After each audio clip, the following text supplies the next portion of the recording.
Hi, everyone. Welcome to SBR Sports Picks. This is the very popular and sometimes controversial Loshak the Bag show. I'm Peter Loshak. His name is Jimmy the Bag, and this is the 6 o'clock Eastern Time edition of this show for Friday, December 15th. Jimmy and I, of course, breaking down all these games: college basketball, MMA, NHL, college football, NFL. And overall, we're doing well. We are coming off a kind of a shaky week, though, and Jimmy and I are looking to bounce back. I love the support of Native Queen. She posted some comments on our morning video saying that we got to keep our thoughts positive and our attitudes positive, but not saying that losing is okay. And that's absolutely right, Jim. Losing is not okay. It's not okay. But we are going to stay positive, right?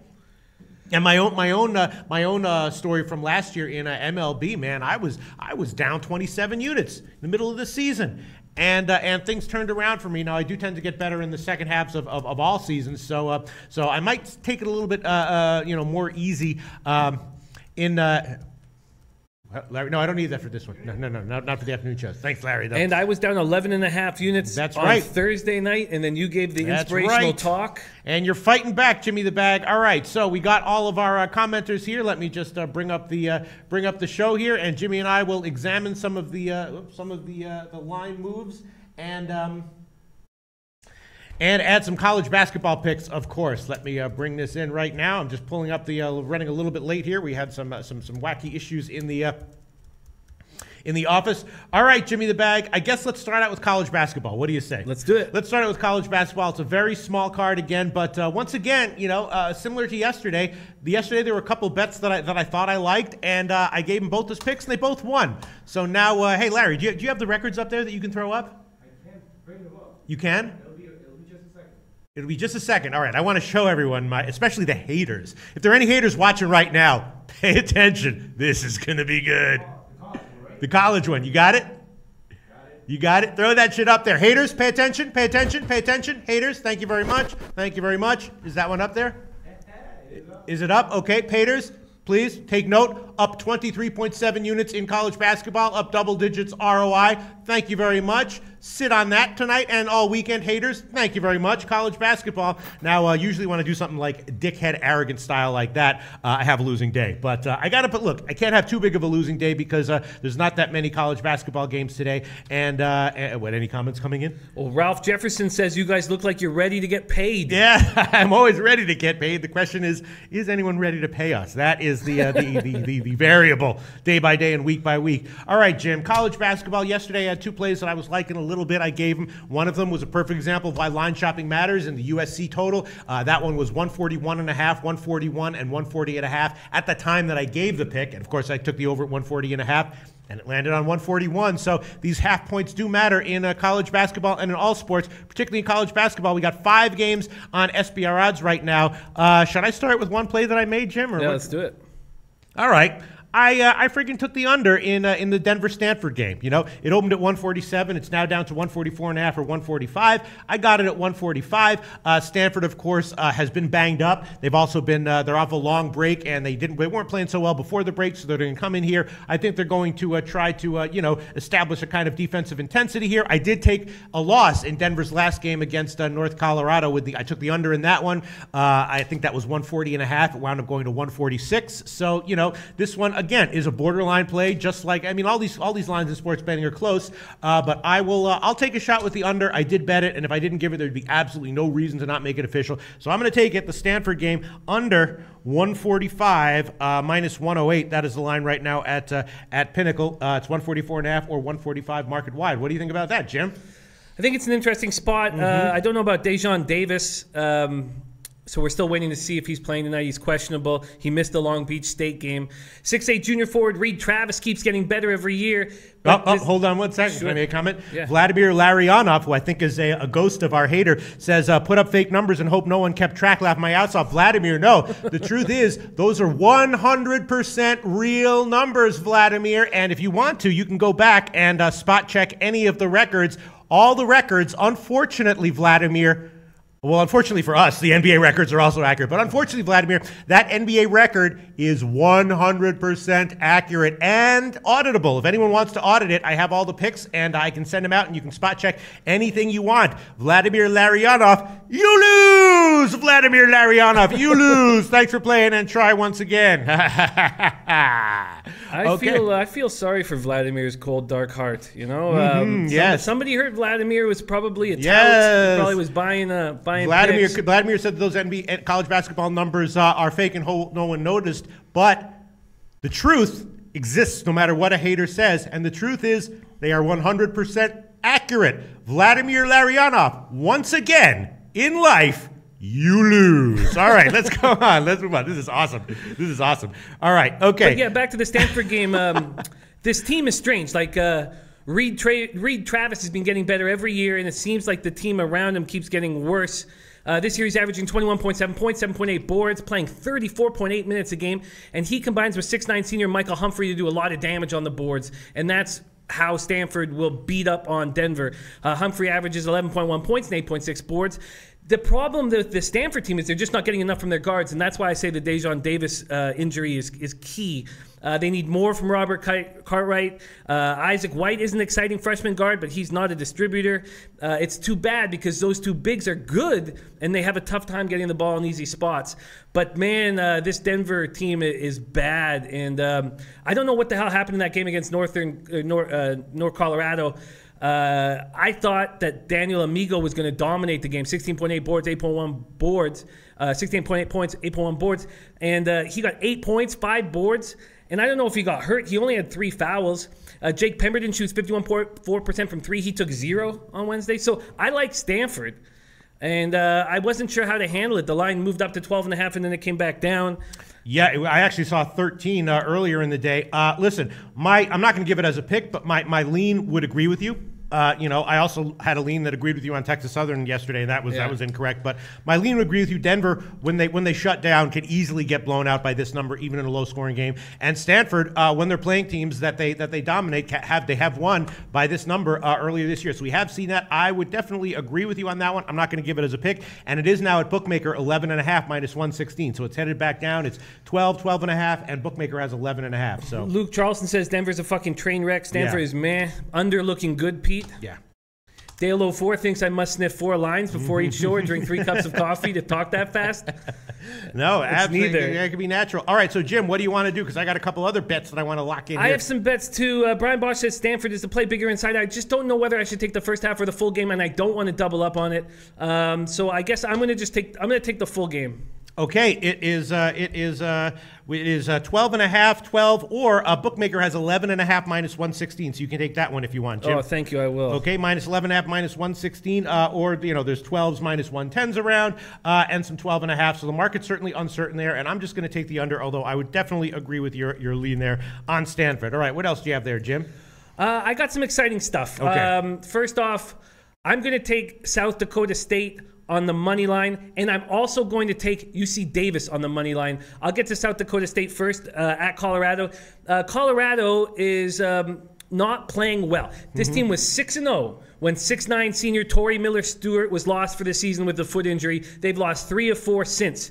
They need their young bigs to step up, and I don't think they're capable of doing it. 7-foot freshman Dallas Walton needs to step up. So does 6'10" Brazilian Lucas Seward. They lost to San Diego on Tuesday night. They were 8.5-point favorites. They were down 16 at one point in the second half. 6'6" senior George King, who is like the heart and soul of this team, 14.4 points, 9 boards, said, we are not as good as we think we are. 6-foot freshman McKinley Wright leads the team with 15.3 points. And Mike Daum is an absolute beast for South Dakota.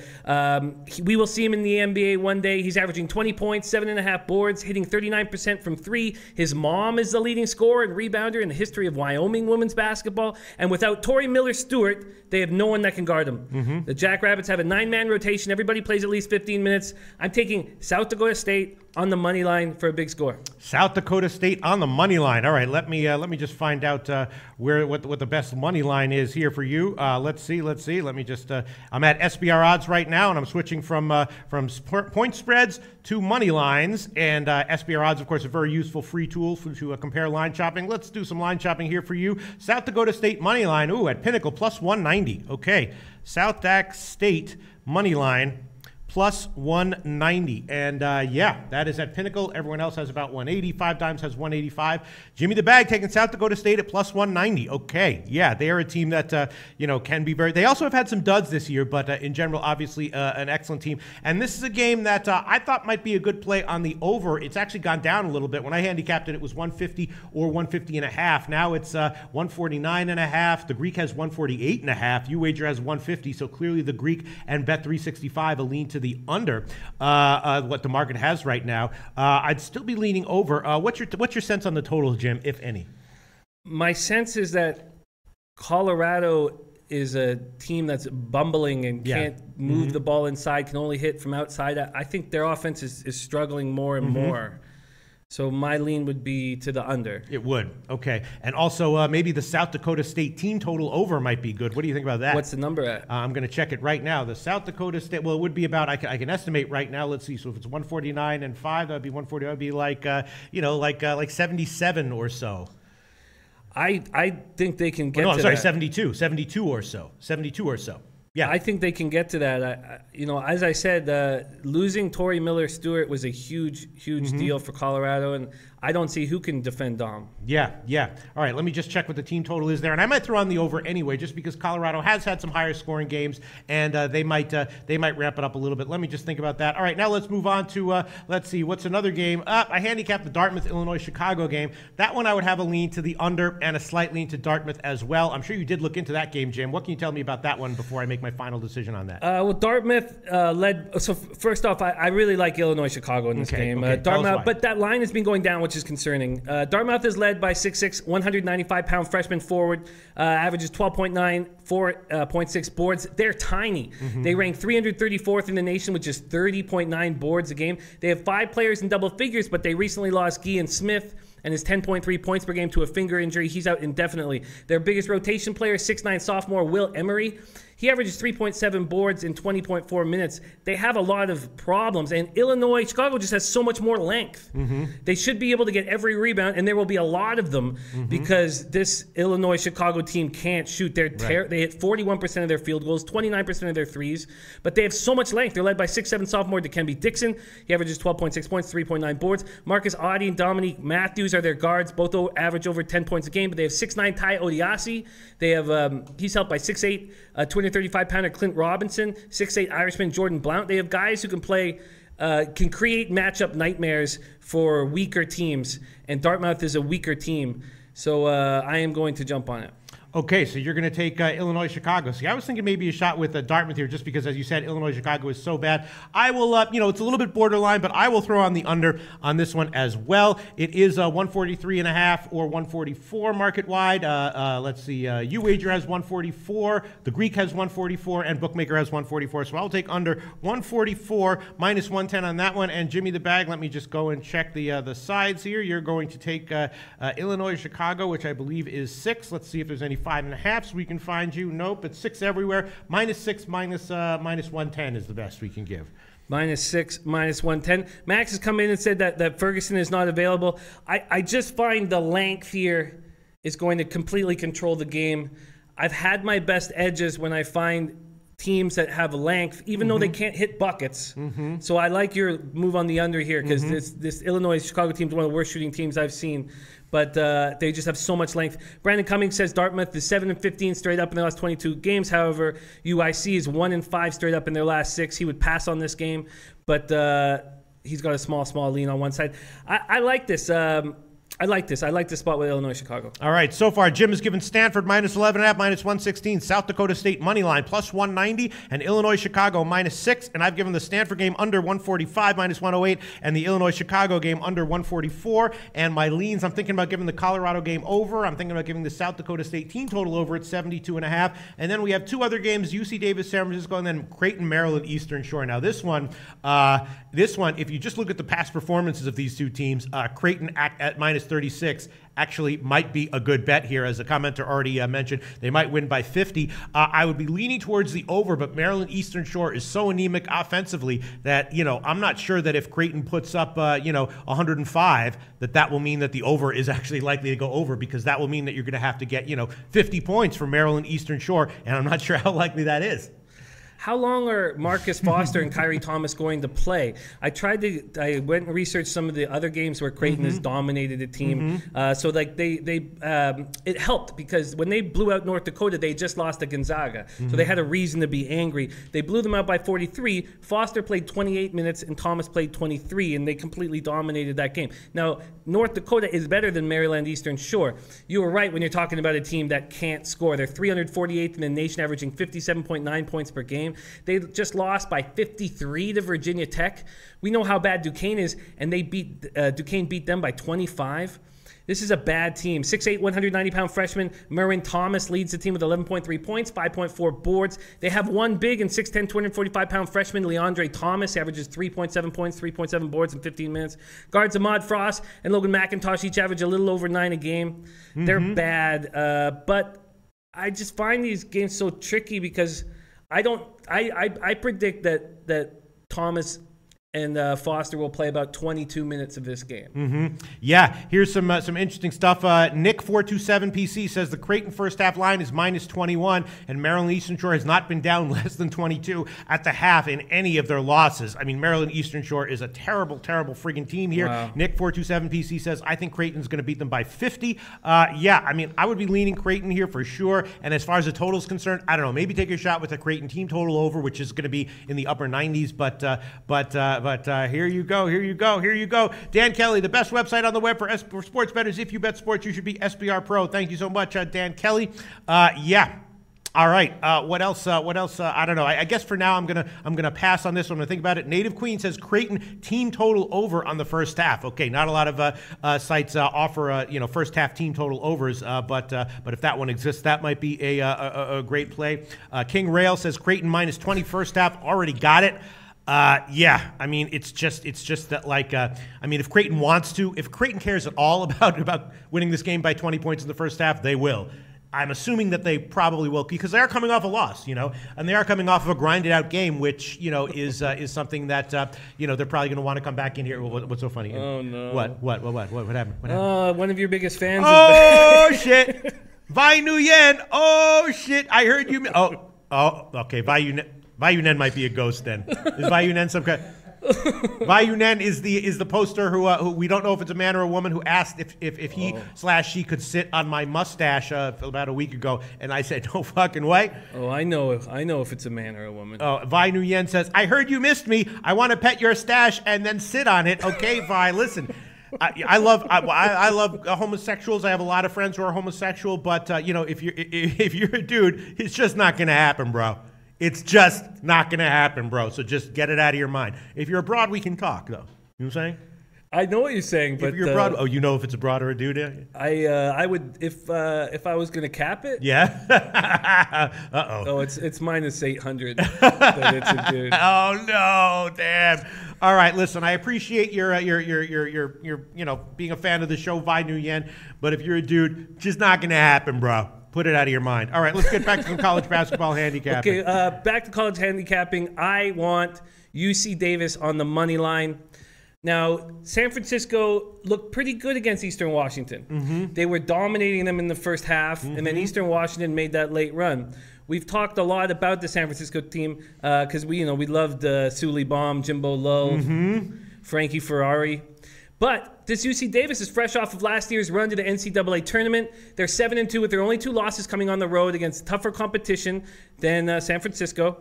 They're led by 6'6" senior Chimmy Manecki, who averages 20.7 points, 11 rebounds, 5'9" junior point guard. TJ Shorts, 12.2 points, 4 assists. He's the main distributor on a team that is 322nd in the nation in assists, averaging just 11.1 a game. They're not distributing the ball well, but they defend very well. 20th in the nation, allowing just 62 points a game.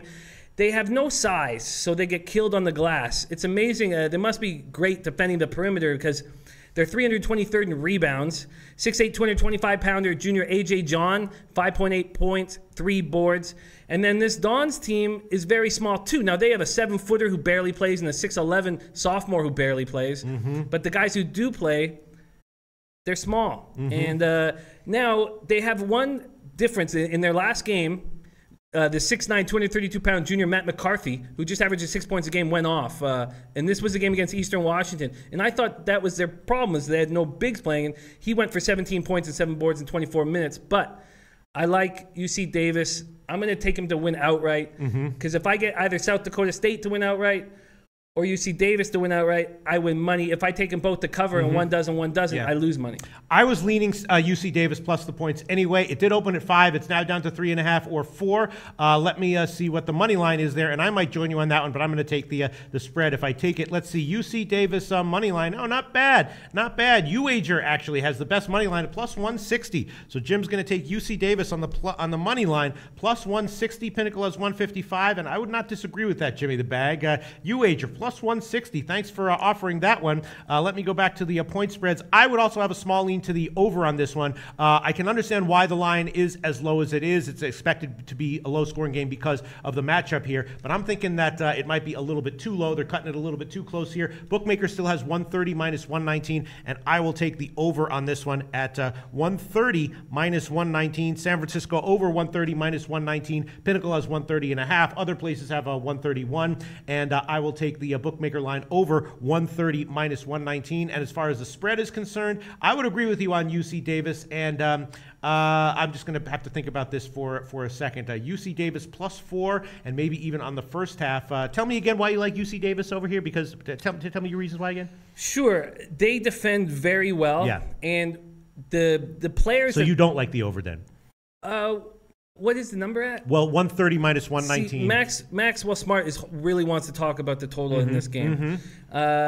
So we're dealing with two small teams. So the size disadvantage that always affects affects both teams. Right. But the size disadvantage that always affects UC Davis is just not going to be such a big deal. Right. And that's why I think UC Davis can win this game outright. And Manecki is 6'6", and when he plays against other bigs, he can be stymied. Yeah. But there's no bigs to fuck with them, so he's going to have a monster game. Yeah. And I just think this is a good spot for them. I'm taking UC Davis here. I'm going to take them plus 4, minus 106. Although looking at the plus 160 you might be right there that the money line at plus 160 has better value. But if this one goes down to the wire, I'll be happy to have the little 4-point cushion there. What were you going to? Brandon Cummings, a great point just on our UC Davis play right here. 4-0 against the spread. Last 4 games as a road underdog. Yeah.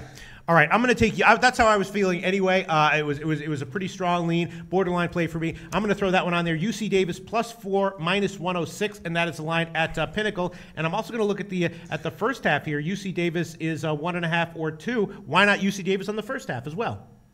I mean, yeah, that's a good play.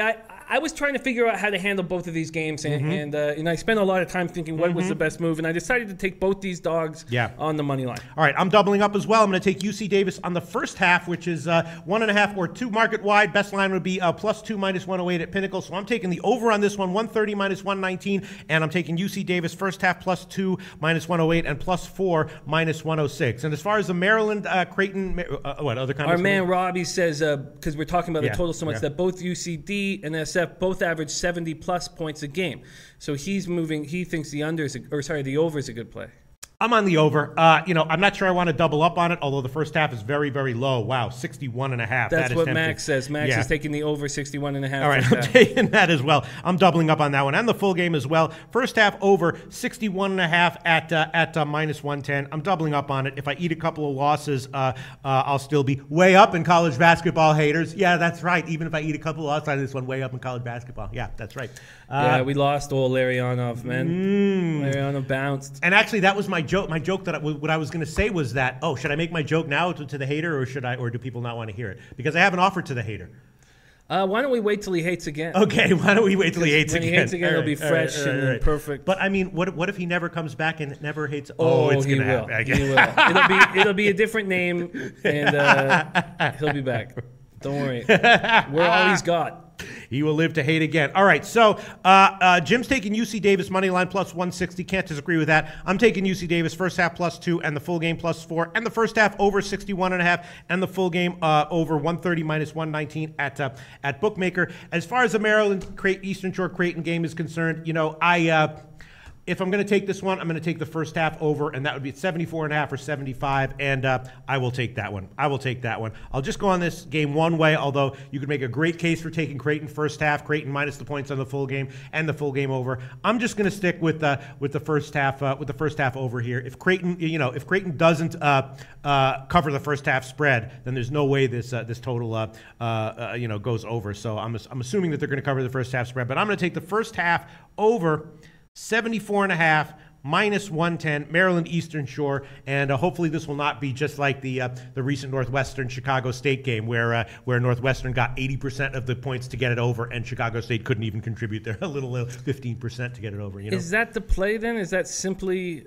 the move is to take Creighton first half? Well, I'm taking them on the over 74.5. Yeah, but I mean, the more we talk about it, it seems like how are they not going to be able to cover the 21.5? Oh, I mean, the first half is not. It's only 21, and I mean, Maryland Eastern Shore is awful. I mean, the only way they don't cover that is if they really don't care about this game.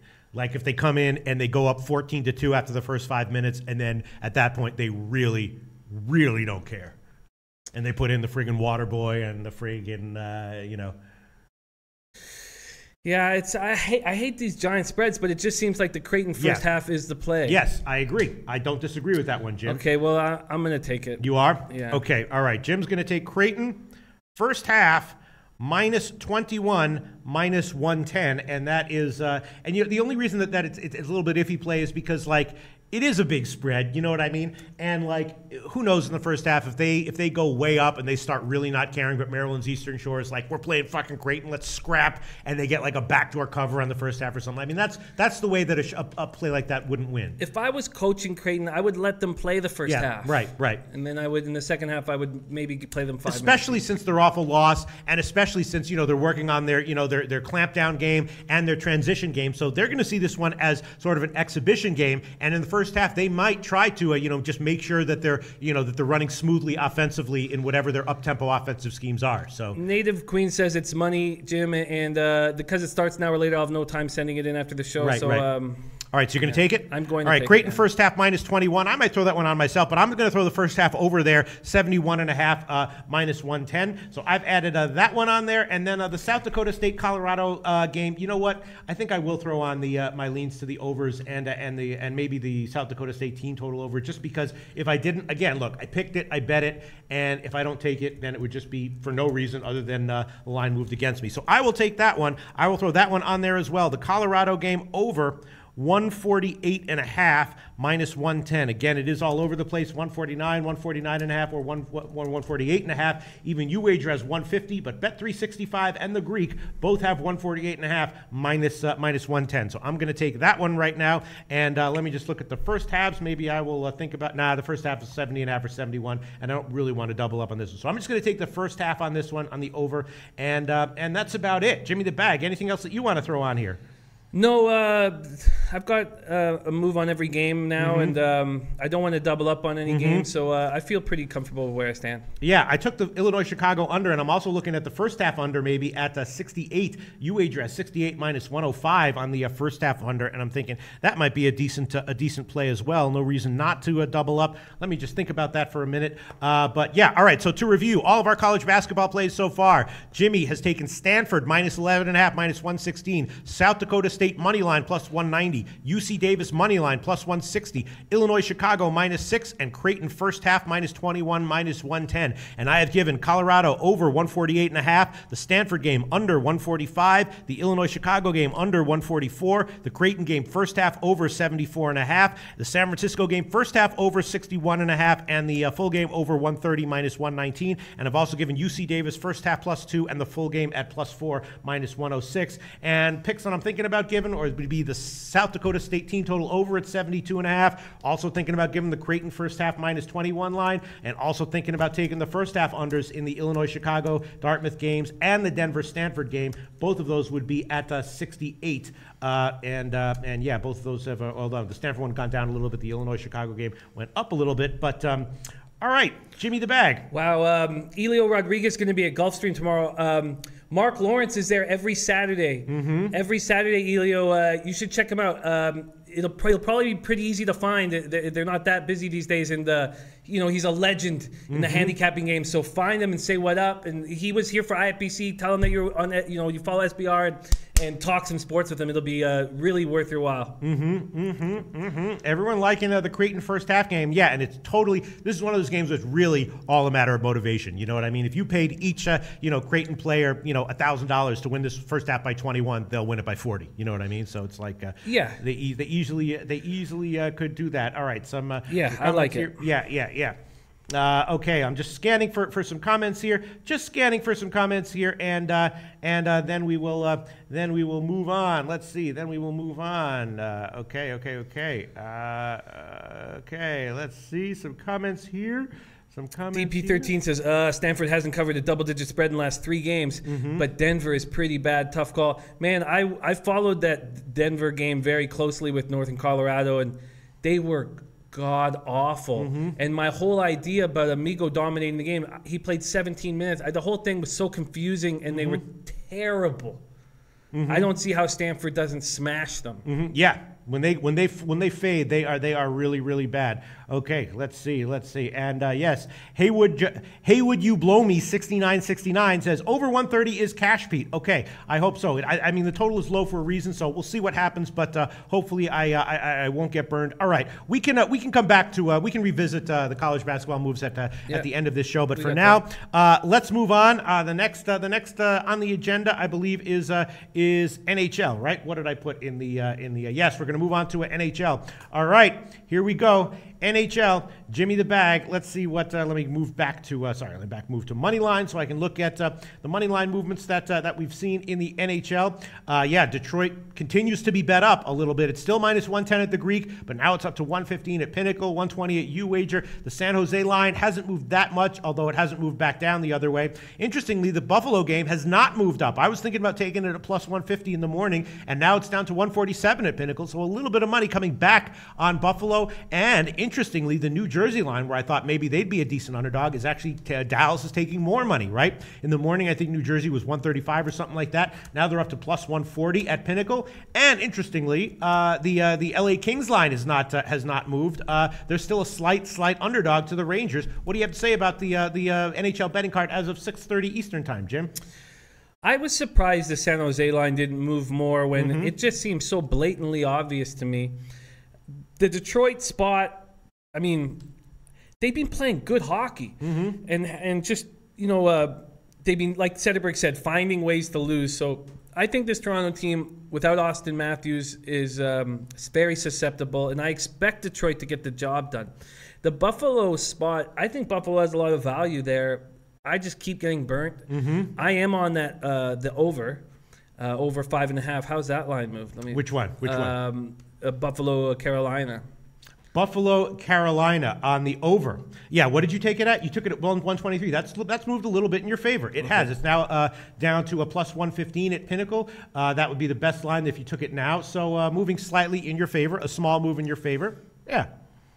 Yeah, Lee Davis says 80% of money's on the San Jose money line. Mohammed says Sharks will roll.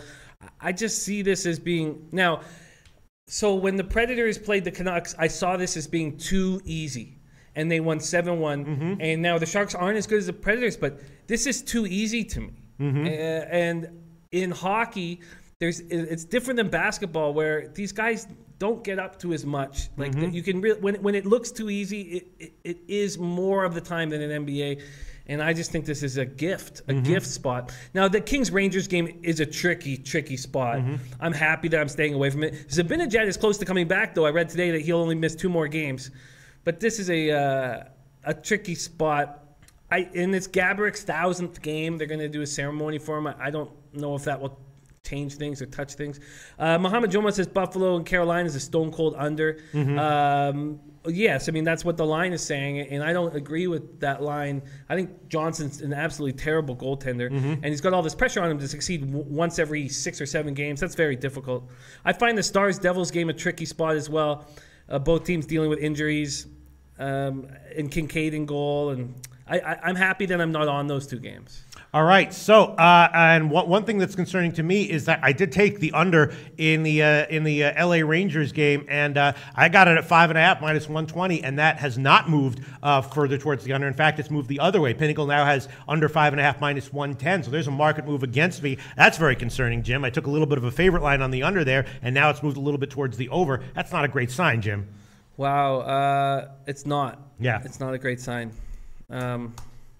You know, these 5.5 overs, when I see that there's more scoring in the NHL, I think that we should be able to find value with the overs, but they're not happening. They're not happening when I think they should be. And what's your take on maybe? I was thinking about a shot with the Dallas, New Jersey over. It's a modest line, 5.5 minus 113. We know that Dallas, when they're playing decently, can get a lot of shots on goal. And one way or another, maybe this game is more likely than not to go over 5.5. What do you think, Jim?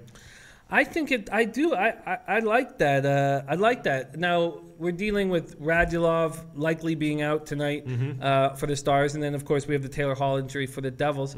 But, the Devils are a good young team, and they have a lot of young forwards who make mistakes defensively.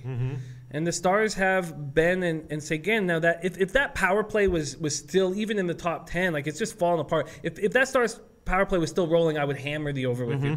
My fear is not with the Devils. My fear is with the Stars. But then we saw what happened when they went into Long Island or Brooklyn and beat the Islanders and put up 4 or 5 goals really fast. So I see the angle and I understand it. All right, I guess I will hold off on that one. And what's your take on why is New Jersey such a big underdog here, Jim? Because of the Taylor Hall injury and Kincaid being in goal. When you take the Devils, you take it knowing that Corey Schneider is there to take care of you all the time. Now Kincaid has okay numbers. He's not bad, but it's Kincaid in net and no Taylor Hall. So now they're missing their best goaltender and their best player. Right. So that's what the market is seeing. And maybe that's an overreaction because I was thinking maybe New Jersey on the alternative -1 line, which would have been plus 260 in the morning show. It might be even better now. What do you think about that? Do you think that this is just an overreaction and that because Dallas, as we know, an inconsistent team? I'm fine taking them as a favorite, as an underdog at times, but as a favorite, I'm always thinking it's probably a spot to fade them, maybe. Or what do you think? I think that's a good. I do. I agree. I think that they're overreacting with Schneider and Taylor Hall out. I think that's an interesting spot. Now, we have just been told that Radulov is playing. So right. I don't. Oh, Schneider is in. They're both saying Schneider is in. I expected Kincaid. Oh wow. So Schneider. Oh wow. But Schneider's also on a back-to-back because he played yesterday, right? I don't think if you do a back-to-back every once in a while, the Devils obviously are going for this win. Wow, I think that even makes me. And I think goalies sometimes perform better in back-to-backs. Wow, that's interesting. That's interesting. What's the number that you're getting on the Devils? Well, in the morning, I was thinking about taking them on the alternative line -1, which would have been plus 260, which means that if they win by 1, it's a push. Yeah. But if they win by 2, you win plus 260. Wow, I'm starting to like that. I like Jersey as a dog here. I can see there's value there. Kamari Durrell saying take Jersey. All right, you know what? I'll go out on a limb and I'll take them. I'll take New Jersey on the -1 line. I will add this one on there. New Jersey on the -1 line. The best line for the money line right now is at Pinnacle at +144, and then I'm going to take the alternative puck line for the -1.5 part of that, and that one is +385, and I can actually tell you what that is right now because I do have my little -1 calculator here. So I just type it right in. Let's see this: 144. Bam. 385, bam, and I'm getting 286 on that one, Jim. Plus 286, Devils -1.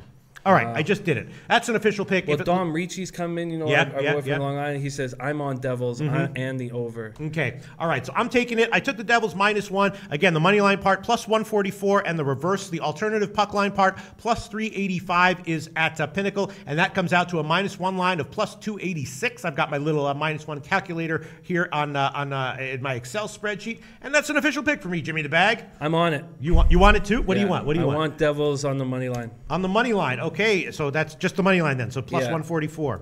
Yeah. All right. So Jimmy's going to take the Devils on the money line +144. And what do you think about a shot with the over here? I mean, if Schneider is sucking, maybe he'll give up a bunch of goals. Schneider is not going to suck. No. No, I kind of like that he's coming. I bet you he asked for it. I bet you he said I said, I'm feeling good. I want to go right back in. And the coach said, you just played last night. And Schneider said, I can do it. And the coach said, all right, we'll give you a shot. Ooh, that was nice. Oh, I could be a good actor. I could be an actor. Couldn't I be an actor, Jim? That was nice. Yeah. Wow. Yeah. All right. We'll give you a shot tonight. That's pretty good. That's pretty good. No, man, That's pretty good. You fucking had me there, man. I couldn't stop watching. All right. Jim's taking the Devils +144. I'm taking the Devils -1, which comes to +286. A lot. I think at times, look, back-to-backs do matter, but at times people put too much into them. These are, after all, professional athletes, right? And we're going to take it. Yeah, I need a second to send it into my local too because that game starts in 17 minutes. Yes, it certainly does. All right, Jimmy the Bag. All right, while he sends it into his local, let's look at anything else on the NHL card, and then we'll move into a NBA, which has a massive card, which we haven't even gotten to, but because we're all alone in the studio today, we're not going to get kicked out at all, right? Yeah. Right, Larry? Yeah, Larry's like, but I want to leave. All right, well, don't worry, Larry. We won't keep you here too long, baby. All right.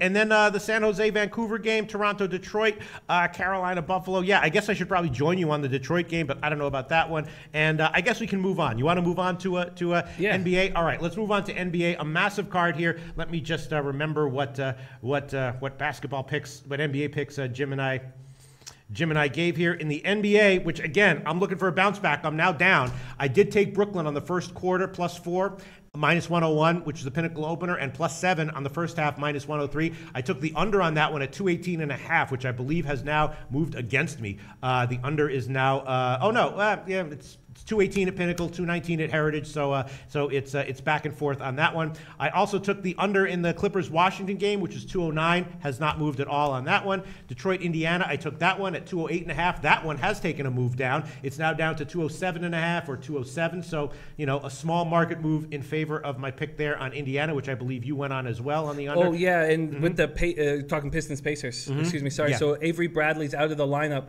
I think that hurts our over/under because. Now Kennard will be there, and he's not nearly as good defensively and a much better shooter. And so when I saw that, I thought, nice that I got Pacers minus, even though that line had gone down. Nice that I got the Pacers on the spread, but if I had known Bradley wasn't in, I probably wouldn't have taken it. Well, I mean, you can take it back now, Jim. You gave that one as an official pick with me. It was 208.5 -110, and it's now 207.5. Bookmaker has 206.5. So if you want to, you could take the over 206.5, and you'll only lose the juice. And if it lands on 207 or 208, you'll get a nice little middle there. I don't think the Pistons are going to score that many points.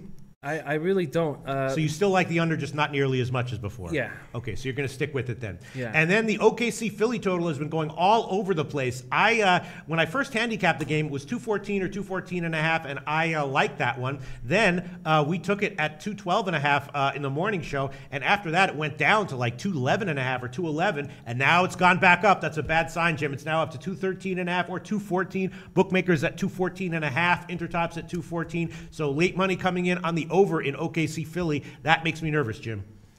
Yeah, I thought we got it at 213.5. We got it at 212. Let me see. We got no, I'm sorry, right. We got it at 213.5. Okay. And then after the morning show, it went down. It was down to 212.5. I think I even saw 211.5. It went down a few points. Now it's all the way up to 214 or 214.5, Jim. That's strange. That's strange. It's the Sixers are the tricky spot, but I think we're in a good shape here. And just to go back to line shopping again, so I got the Devils at plus 144 here with you guys. I just had to send it in at plus 132. Yep. Ugh. Well, line shopping matters, Jim. Garbage. And I still sent it in. I almost didn't. I almost was like. I mean, when I say that, when I've told you that like 15 times in these shows over, you think I'm bullshitting you? No, you don't. You think I'm blowing smoke up your ass? Oh, you are a good actor. Yeah, I am a good actor. Look at this. You think I'm bullshitting you when I say that? I'm not bullshitting, Jim. It's fucking real. It makes a difference. Sorry, no, I'm a good actor. Yes, let's make a fucking movie, baby. Let's make a sports betting movie. Let's make a sports betting movie better than Let It Ride. You ever seen Let It Ride? Oh, have I seen Let It Ride? Are you kidding me? Time. It's the greatest movie of all time. Greatest gambling movie of all time. Fucking, and how fucking hot is Jennifer Tilly in that movie? How hot is Jennifer Tilly in just random poker videos on Fox at night? She's held her hotness very well. Yeah. But that was, I believe, 1989. Yeah. And she was the hottest woman on the planet that year. Greatest line that comes to my mind from that movie, and I've said it many times in my life, is you never know. You never know. You remember that line? Classic line. I've seen that movie 20 times, and I do let it ride when I go to the track. Yeah. What I do is if I'm with 2 or 3 guys, we each put $10 in, just as a side bet, not part of my regular action, but we put $10 in each. We each go on a horse to show with our whole thing, and then we let it all ride on the next race. Let it all ride until it's $5,000. All right. So some comments here. Let's see. Okay. First of all, Lee Davis is saying stay off the Devils. Look, obviously, I can understand why you'd want to stay off the Devils. Yeah. Jim and I are just taking a shot here. And here's a question which I will address. The Sicilian one says, hey, Pete, will there be an Into the Weekend with Bet DSI for NFL this week? The answer to that Sicilian one is no. Unfortunately, there's been an issue with DSI and an account that is still trying to be worked out. And SBR, of course, is a place that has integrity when it comes to that stuff. So they had to downgrade DSI, and as a result, temporarily that show had to be suspended. I'm hopeful that situation will get resolved. It has nothing to do with me, nothing to do with Brent. Brent didn't even know about the situation and was surprised when I told him we had to cancel the show for now. But as for right now, the DSI shows have been suspended, and if the situation does get resolved, which I am hopeful it will at some point in the future, those shows will come back. But that's the answer to that. Sorry about that. No worries. I'm as depressed about that one as anyone else. All right, so let's see. Looking for all right, yeah. Lee Davis says stay off the Devils. Let's see other comments here. All right, let's talk about. Let me see. Save this page. Let's talk about the rest of the NBA, Jim. What's caught your eye? There's a lot of games. What do you want to bring to our attention here? Well, I know that the Clippers are just dealing with a ton of injuries. And that line's gotten a little bit worse. I mean, you can now get it at plus 10.5. But I think this is a really good spot for them. I do not see the Wizards blowing them out.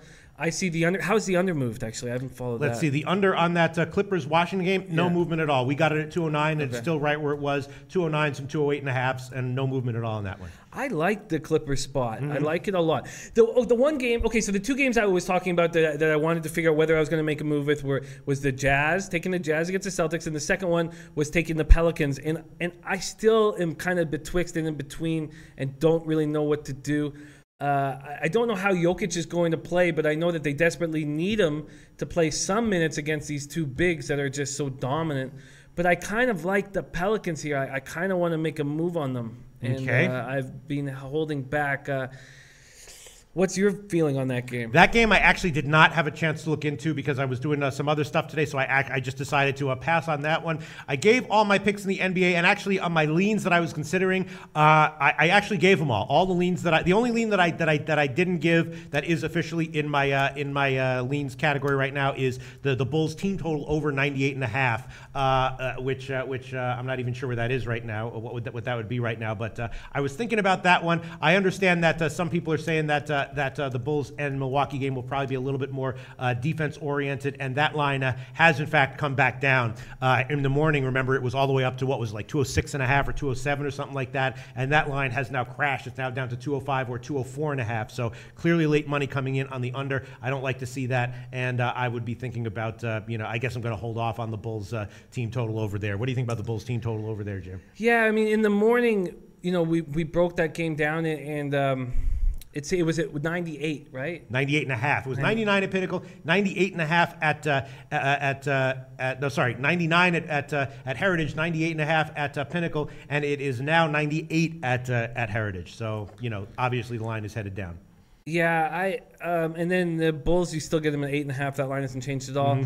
I really like the Bulls here at plus 8.5, and I can't quite figure out when the Bucks turn on their scoring and when they don't. Actually, the Greek has 9 now, so if you had waited, you could have gotten 9 at minus 115, Jim, although you did get 8.5 plus 100. So some slight money coming in on Milwaukee, although very, very micro movement in favor of Chicago recently. Before we started the show, it was a little bit more in Milwaukee's favor. Yeah, and the Pelicans are now plus 1.5, so that line has moved a bit in Denver's favor. And interestingly, the San Antonio-Houston game still tip-off a few hours away, but that line highly debated. Some people called Houston low-hanging fruit. Other people, including myself, look at this game and think you've given Popovich, an extra day to prep with Kawhi Leonard back, and they're giving him 8 points. That's probably a situation that I want to bet on San Antonio there, but I'm going to pass on it. And interestingly, the market as of right now has nothing to say about that. It was 8 across the board in the morning show, and it's 8 across the board right now. Yeah. And then how's the over-under move? Because I have it at over 213. Yes, Jim took over 213, and that also has not moved at all, except that the 213 that you grabbed in the morning is not there anymore. It's now 213 and a half across the board. Bookmaker with 214. So I like the spot. I like the spot there. I like the over 213. I think the Spurs can cover. If I had a lean, it would be to the Spurs covering and losing the game. Yeah. But and covering. Now, 2 big line moves that we have to talk about. First of all, I did take Toronto on the Brooklyn on the first quarter and the first half, and that line has taken a strong move in Toronto's direction. People were saying that Brooklyn on the full game at plus 11.5 might be a good bet. It's now up to 12.5 or 13. Yeah, who's out? There's some Alan Crabb. Alan Crabb out with knee soreness, and that just surprised. That was not part of our expectations. God, I'm telling you, man, Jim, I get into these, it's almost like the gambling gods are laughing at you sometimes. You're just snake bit. Everything's going wrong for you when it happens in a sport, and there you go again. The late breaking news going against me in the Brooklyn game. Man, that is not good news with Crabb out, right? It's not good news. Crabb, and that was obviously affecting his shot because he shot so poorly. But yeah, it's a tough break. And then also in the morning show, we were talking about the Boston-Utah game. A lot of people saying that they like Boston, suggesting that the line in the morning would go up. It was 5.5 or 6 in the morning show. Now it's 4.5 or 5. So a strong move in favor of Utah. People were suggesting that Boston might be the play, and that they expected the line to go up. That did not happen. The opposite happened. Now the best line market wide is 5 for Utah. What do you make of that, Jim? It bothered. It was my call. I thought that. Whoa, Justin Searcy says Carroll's out too. Damari Carroll is out? I don't have that information yet. Let me get that right now. Jesus Christ. Let me get that, sorry. All right, I'm screwed. I'm telling you, man, I'm just snake bit in NBA. Every move that I've made. Oh my God, he's resting. They're resting him again back in his home. Yeah. Or not his home, but I mean, he played for this team for Jesus Christ. Now, Chris LeVert.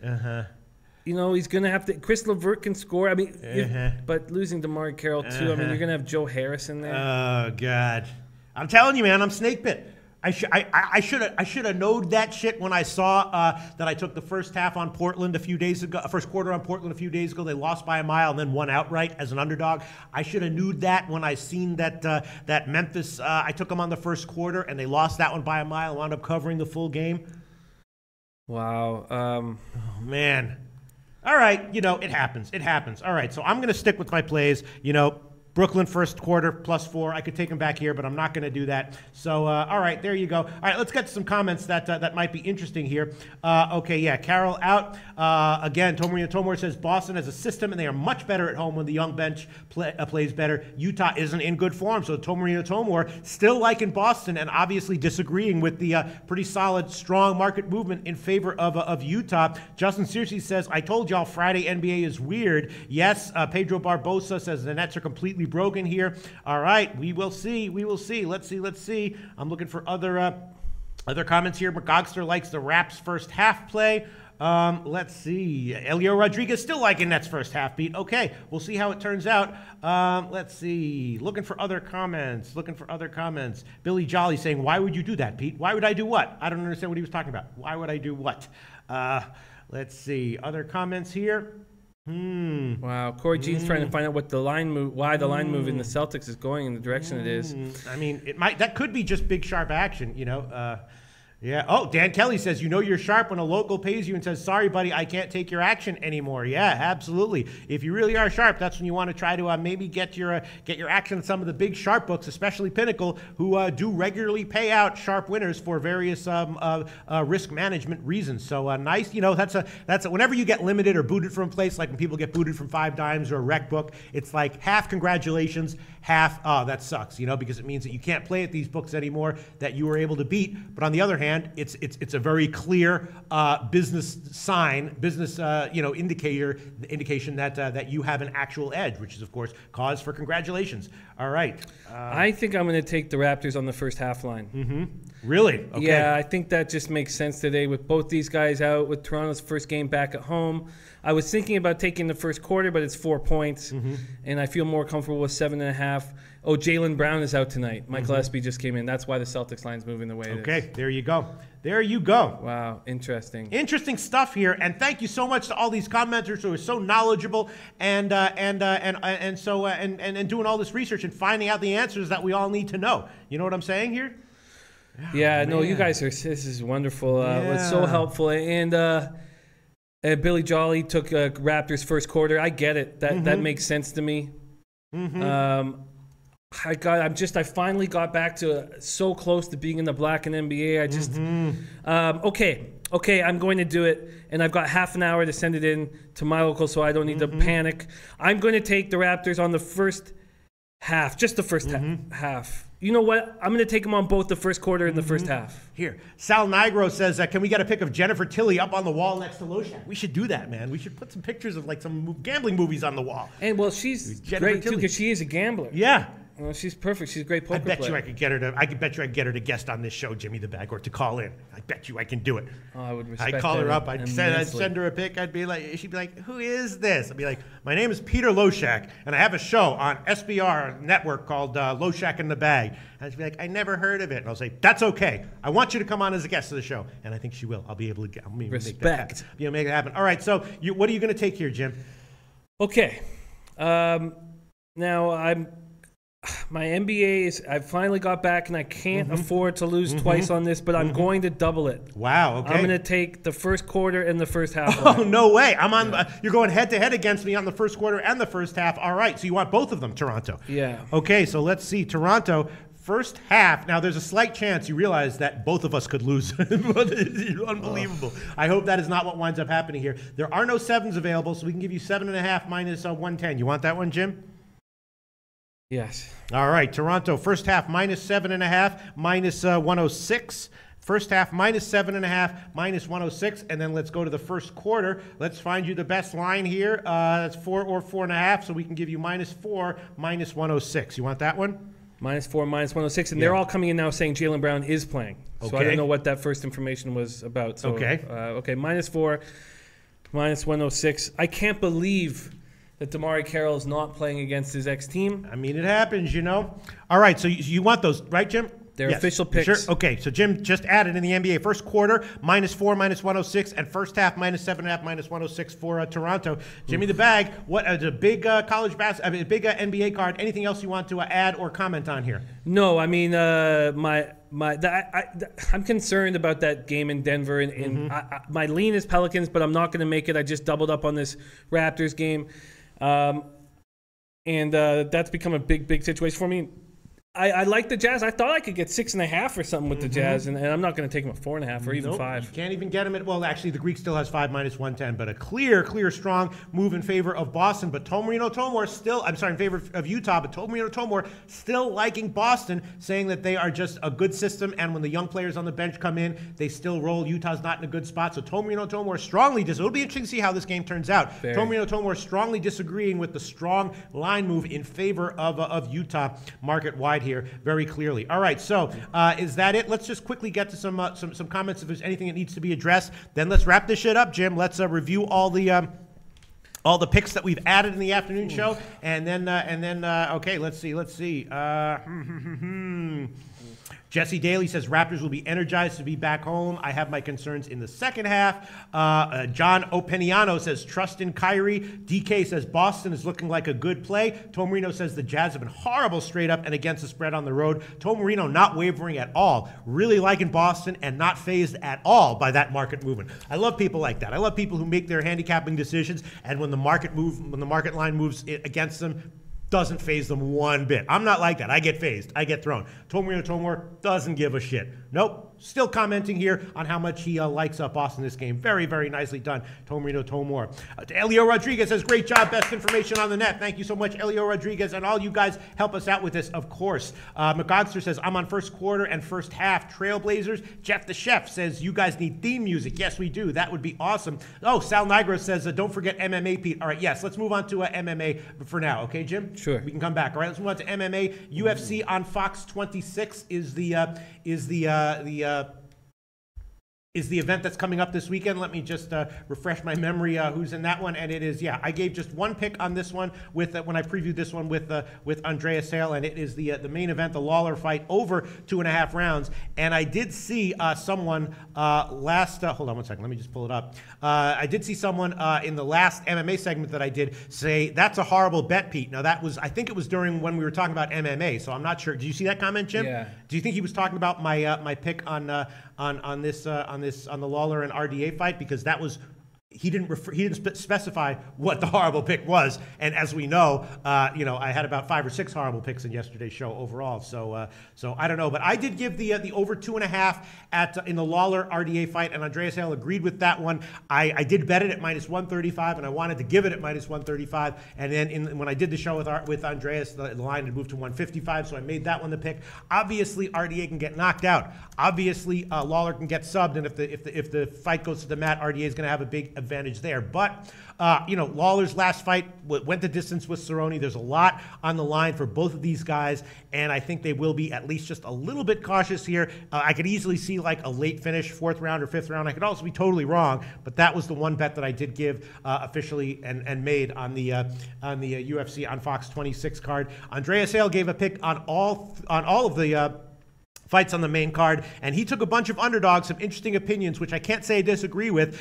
He took Lamas inside the distance at +230. Lamas, of course, this is a tough situation for him psychologically. He was supposed to have a fight against Jose Aldo, and that got canceled, so now he doesn't get that one, and now he has to take a fight against Josh Emmett, who's stepping up in class, but a youngster with a lot of talent. We saw this recently with Cub Swanson. Cub Swanson wanted a title fight, didn't get it, and he had to fight a youngster coming up, Ortega, and Ortega beat him. Now, Ortega was a favorite by the time that fight went off. This is a little bit different. Lamas is a massive favorite here, and Lamas has been in this position before where he's taken on youngsters sort of looking to make a name for themselves against him, and he's handled them well. But it's a big line here. The market is expecting this one to go the distance, and Andreas Hale thinks that a finish is actually a little bit more likely than the market's giving credit for. So he gave a pick on Lamas inside the distance, which was +230. Now, Lamas is a favorite of like -270. So if Andreas Hale is right, he just turned his pick from a -270 pick to a +230 pick, Wow. But then again, Lamas does have to get the finish for him to win. But it's a big underdog line there. He also gave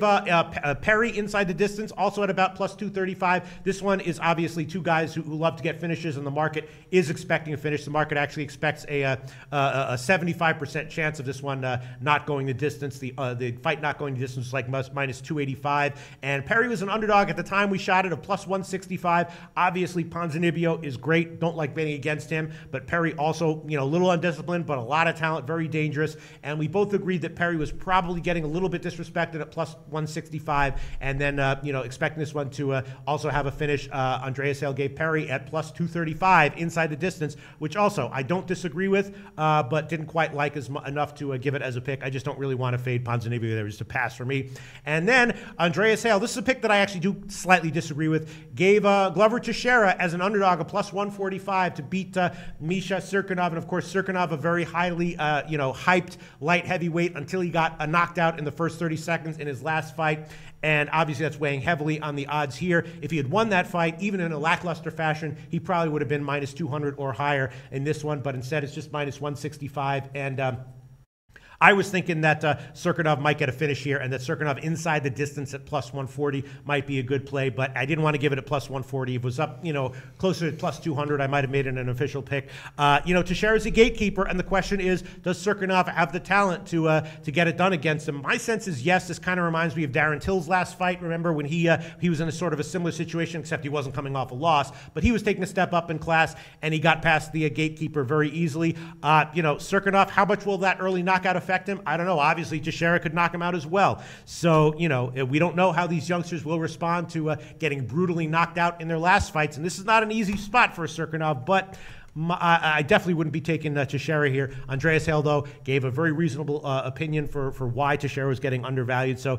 Andreas Hale went on the over 2.5 rounds in the Lawler RDA fight with me, and then he gave 3 pretty nice underdog picks, and I could easily see 2 of those plays hitting, and even if just one of them hits, except unless it's a Teixeira one that hits, but if one of the other ones hits and 2 of them lose, then it's a small profit for him, unless it's a Teixeira, in which case it's a small loss. But if 2 of them hit and one of them lose, then it's a big, nice, profitable day for Andreas Hale. So some nice underdog picks for Andreas Hale, and Andreas and I both like Lawler and RDA on the over 2.5 rounds, although you can certainly make a strong argument for why that one is not a good pick, but I bet it and I gave it, and that's that for that. Okay. Yeah, you got a lot of comments, MMA comments here. Isan Zolfagari says Perry is a horrible pick. Okay, that wasn't my pick. That was Andreas Hale's pick. You see, that's why I love when people slam a pick and then I can say no. That was okay. You might be right. Isan Zolfagari, not Ponzinibbio is awesome, and Perry is definitely undisciplined. I mean, he's dangerous, but he's undisciplined. So the question is, how big of an underdog should he be? I am off that one, but Andreas Hale like Perry inside the distance. Let's see. Other comments here. Let's see. What Trump has Cirkunov as a bargain at minus 120. Minus 120. Yeah. Where's he? Is that where the line went? Because when early on, he said. Yeah. Oh, early on. Okay, yeah. That's not where it is right now. Yeah. Let's see. Ibrahim Khan likes Lawler's straight pick and TKO in Perry Ponzinibbio fight. Yeah, I mean Lawler. As far as who's likely to win the Lawler and RDA fight, it's the lines are very close to even, and I have no opinion as to who's likely to win. Both are in very good form, both looking very good, and Andreas Hale also said that he didn't have a reason to like one fighter over the other either. Elio likes Emmett. Really? Okay. Yeah. Okay. Triple Beam says Lamas is destructive. Yes, and so if he is, then winning inside the distance might be a great one. Elio Rodriguez says Emmett will go the distance and win. Okay. Yeah, so maybe Emmett by decision might be a nice play. That would be a big underdog line there for sure. Okay. Let's see. Let's see. And there's some people asking about a best bet as well, and I know what I would give. Okay, what's that? What would you give? I would say the San Jose Sharks. On the puck line is the best bet that I have on my card. All right, and I would say I don't know. I guess I would say maybe the Stanford game under 145. Although I don't really like that one any more than any of the other plays that I gave, but that one jumps out at me as one I feel the least uncertain about. So I'd say that one, Stanford Denver under 145 minus 108. Although that one could easily go way over, but that's what I would say.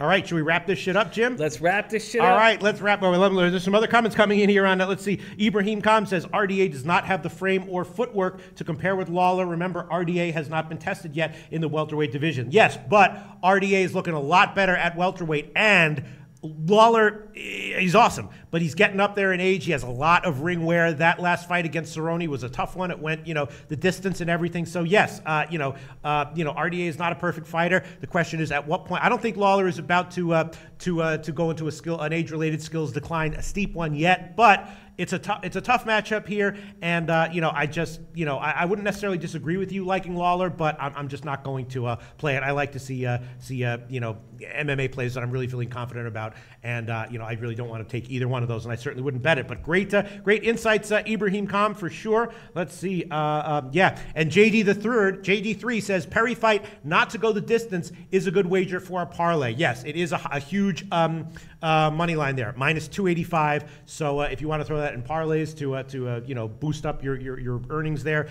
It is very much not likely to go the distance, but I didn't bet it straight at minus 285. Okay, let's see.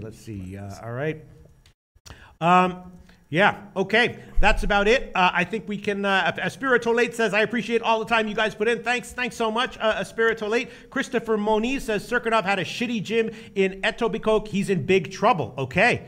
Yeah, listen, Look, there's a lot of, I don't know what to think about that one. I mean, obviously, it's just one of these gatekeeper fights where I'm just not sure. I mean, I like Darren Till, against Cerrone when he took that step off. This one I'm staying off of. Okay. Let's see. Justin Searcy says Raptors usually win first half. All right. I'll tell you what I'm going to do this weekend, though. We're going to have a little bit of extra time off. I'm going to really try to have my NBA and NHL sheets up and fully ready to go by Monday. Hopefully I can do that. It does take a long time to put these freaking spreadsheets that I have together, and I had some updates that I really needed to do that I just haven't had time to do. But I'm going to try to do that by Monday morning, and I will let you know Monday morning if I've done it, Jim. So remember that. I will let you know. I will. That is my goal is to have my NBA and NHL spreadsheets completely up to date and ready to go for this year by the Monday morning show. And whether I'm able to do that or not, I will let you know for sure. Jimmy the Bag. All right, that's it. Thanks so much to everyone for tuning in. Thanks so much for all your insights and your comments that help us make heads or tails of these lines. And Jimmy the Bag and I will be back on Monday at 12 o'clock Eastern to cover the Monday card.